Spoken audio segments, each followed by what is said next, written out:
1947, the land beyond the poles, the exploration flight over the North Pole, the inner Earth, my secret diary. I must write this diary in secrecy and obscurity. It concerns my Arctic flight of the 19th day of February in the year of 1947. There comes a time when the rationality of men must fade into insignificance, and one must accept the inevitability of the truth.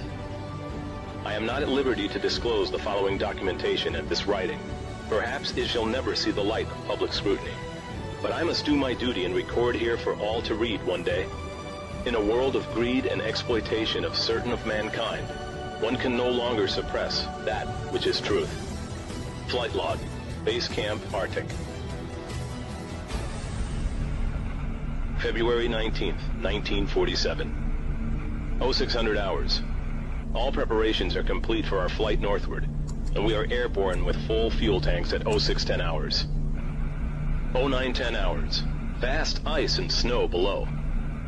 0915 hours. In the distance is what appears to be mountains. 1000 hours. We are crossing over the small mountain range and still proceeding northward as best as can be ascertained. Beyond the mountain range is what appears to be a valley with a small river or stream running through the center portion. There should be no green valley below. Something is definitely wrong and abnormal here. We should be over ice and snow. To the port side are great forests growing on the mountain slopes. Our navigation instruments are still spinning. The gyroscope is oscillating back and forth. 10:05 hours. I alter altitude to 1400 feet and execute a sharp left turn to better examine the valley below. It is green with either moss or a type of tight-knit grass. The light here seems different. I cannot see the sun anymore. We make another left turn and we spot what seems to be a large animal of some kind below us. It appears to be an elephant. No, it looks more like a mammoth. This is incredible, yet there it is.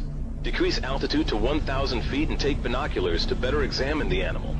It is confirmed. It is definitely a mammoth-like animal. Report this to base camp. 10:30 hours. The external temperature indicator reads 74 degrees Fahrenheit. Continuing on our heading now. Navigation instruments seem normal now. I am puzzled over their actions. Attempt to contact base camp. Radio is not functioning. 11:30 hours. Countryside below is more level and normal, if I may use that word. Ahead we spot what seems to be a city. This is impossible. Aircraft seems light and oddly buoyant. The controls refuse to respond. My God! Off our port and starboard wings are a strange type of aircraft. They are closing rapidly alongside. They are disc-shaped and have a radiant quality to them. They're close enough now to see the markings on them. It is a type of swastika. This is fantastic. Where are we? What has happened? I tug at the controls again. They will not respond. We are caught in an invisible vice grip of some type. 11:35 hours.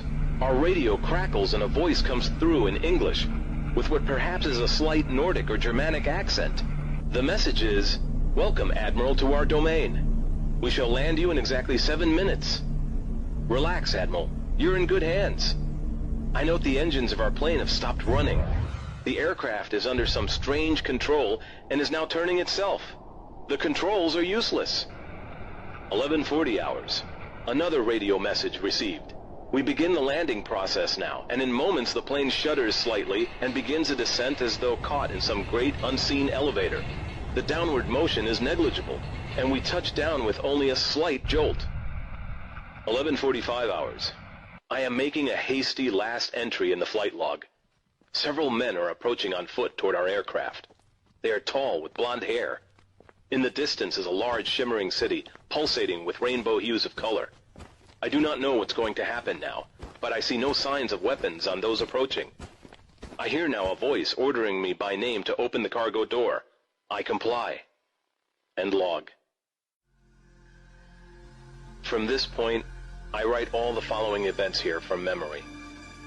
It defies the imagination. It would seem all but madness if it had not happened.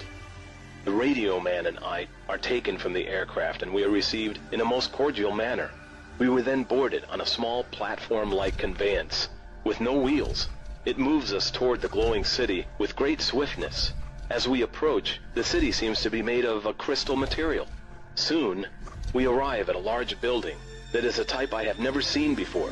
It appears to be right out of the design board of Frank Lloyd Wright, or perhaps more correctly, out of a Buck Rogers setting. We are given some type of warm beverage which tasted like nothing I have ever savored before. It is delicious. After about 10 minutes, two of our wondrous appearing hosts come to our quarters and announce that I am to accompany them. I have no choice but to comply. I leave my radio man behind, and we walk a short distance and enter into what seems to be an elevator. We descend downward for some moments, and the machine stops, and the door lifts silently upward. We then proceed down a long hallway that is lit by rose-colored light that seems to be emanating from the very walls themselves. One of the beings motions for us to stop before a great door. Over the door is an inscription that I cannot read. The great door slides noiselessly open, and I am beckoned to enter. One of my hosts speaks. "Have no fear, Admiral. You are to have an audience with the Master." I step inside, and my eyes adjust to the beautiful coloration that seems to be filling the room completely.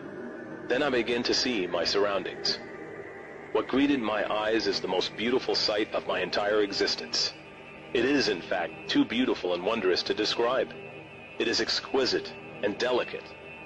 I do not think there exists a human term that can describe it in any detail with justice.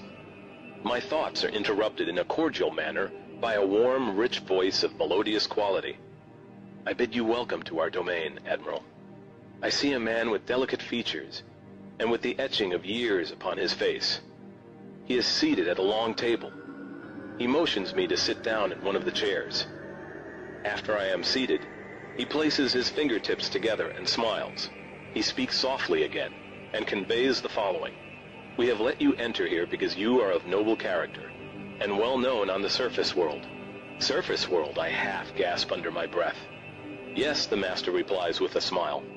"You are in the domain of the Ariani, the inner world of the Earth. We shall not long delay your mission, and you will be safely escorted back to the surface and for a distance beyond. But now, Admiral, I shall tell you why you have been summoned here. Our interest rightly begins just after your race exploded the first atomic bombs over Hiroshima and Nagasaki, Japan.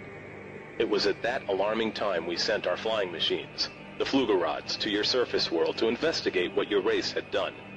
That is, of course, past history now, my dear Admiral, but I must continue on.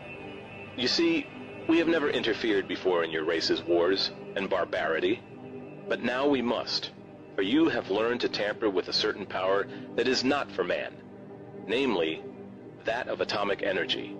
Our emissaries have already delivered messages to the powers of your world, and yet they do not heed. Now you have been chosen to be witness here that our world does exist. You see, our culture and science is many thousands of years beyond your race, Admiral." I interrupted. "But what does this have to do with me, sir?" The Master's eyes seemed to penetrate deeply into my mind, and after studying me for a few moments he replied, "Your race has now reached the point of no return, for there are those among you who would destroy your very world, rather than relinquish their power as they know it." I nodded, and the Master continued, "In 1945 and afterward, we tried to contact your race, but our efforts were met with hostility. Our Flugerods were fired upon, yes, even pursued with malice and animosity by your fighter planes. So, now I say to you, my son, there is a great storm gathering in your world, a black fury that will not spend itself for many years. There will be no answer in your arms. There will be no safety in your science. It may rage on until every flower of your culture is trampled, and all human things are leveled in vast chaos. Your recent war was only a prelude of what is yet to come for your race. We here see it more clearly with each hour. Do you say I'm mistaken?" "No," I answer. "It happened once before. The Dark Ages came and they lasted for more than 500 years. "Yes, my son," replied the Master. "The Dark Ages that will come now for your race will cover the earth like a pall. But I believe that some of your race will live through the storm. Beyond that, I cannot say. We see at a great distance a new world stirring from the ruins of your race, seeking its lost and legendary treasures. And they will be here, my son. safe in our keeping. When that time arrives, we shall come forward again to help revive your culture and your race. Perhaps by then, you will have learned the futility of war and its strife. And after that time, certain of your culture and science will be returned for your race to begin anew.